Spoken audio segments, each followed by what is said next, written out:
സ്വർണ്ണക്കൊള്ളക്കേസിൽ തന്ത്രി കണ്ഠരര് രാജീവിനെ റിമാൻഡിൽ 14 ദിവസത്തേക്ക് റിമാൻഡ് ചെയ്ത തന്ത്രിയെ കൊല്ലം കോടതിയിൽ നിന്ന് തിരുവനന്തപുരം സബ് ജയിലിലേക്ക് കൊണ്ടുവരികയാണ്. ആചാര ലംഘനത്തിന് കൂട്ടുനിന്നു, കട്ടിളപ്പാളി കൊണ്ടുപോകാൻ ഒത്താശ ചെയ്തു, സ്വർണ്ണപ്പാളികൾ കൈമാറിയപ്പോൾ തടഞ്ഞില്ല തുടങ്ങിയ കണ്ടെത്തലുകളാണ് അറസ്റ്റ് റിപ്പോർട്ടിലുള്ളത്. കണ്ണൻ നായർ വിവരങ്ങളുമായിട്ട്. കണ്ണൻ, എന്തൊക്കെ കാര്യങ്ങളാണ് അറസ്റ്റ് റിപ്പോർട്ടിൽ തന്ത്രിക്കെതിരായി കുറിക്കുന്നത്?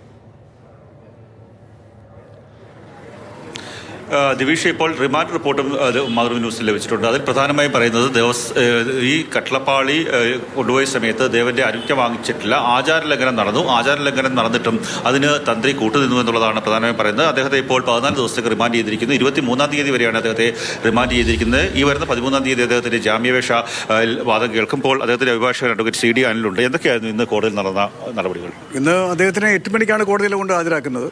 അദ്ദേഹത്തിൻ്റെ മനസ്സിലാക്കുന്നത് അദ്ദേഹത്തിന് രാവിലെ അദ്ദേഹത്തിൻ്റെ സ്റ്റേറ്റ്മെൻറ്റ് രേഖപ്പെടുത്താനായിട്ട് അദ്ദേഹത്തിനെ അവിടെ കൊണ്ടുവന്നതിന് ശേഷം പിന്നെ അറസ്റ്റ് റെക്കോർഡ് ചെയ്യാമെന്നാണ് നമ്മൾ മീഡിയയിൽ നിന്ന് മനസ്സിലാക്കിയത്.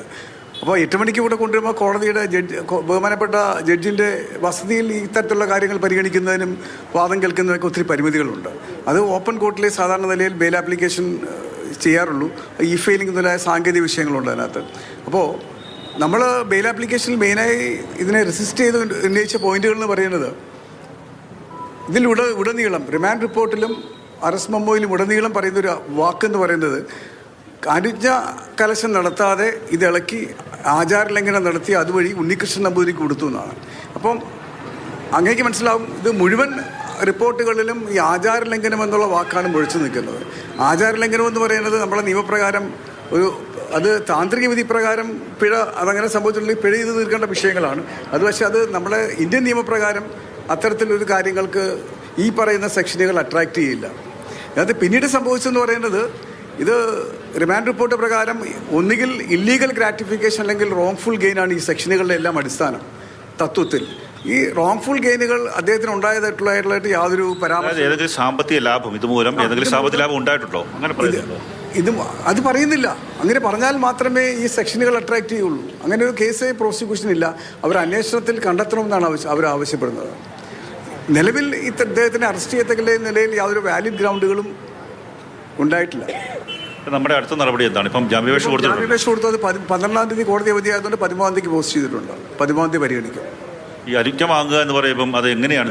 അത് ദേവനും ആചാര്യനുമായിട്ടുള്ള വിഷയങ്ങളാണ്. അതിനകത്ത് എത്രത്തോളം ഇത്തരത്തിലുള്ള നിയമവശങ്ങൾ കൊണ്ടുവരാൻ പറ്റും എന്നുള്ളതിനെ സംബന്ധിച്ചിട്ട് ഇനിയും അത് കോടതികളിൽ പരിശോധിക്കപ്പെടേണ്ടിയിരിക്കുക.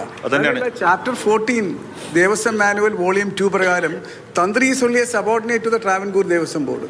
ദെൻ ഇവരെങ്ങനെ പറയുന്നത്? ഇവർ പറയുന്നത് തിരുവാങ്കൂർ ദേവസ്വം ബോർഡിൻ്റെ ROC പ്രകാരം ഇളക്കിക്കൊണ്ടുപോയ സാധനം തന്ത്രി തടസ്സപ്പെടുത്തില്ലെന്നാണ് പറയുന്നത്.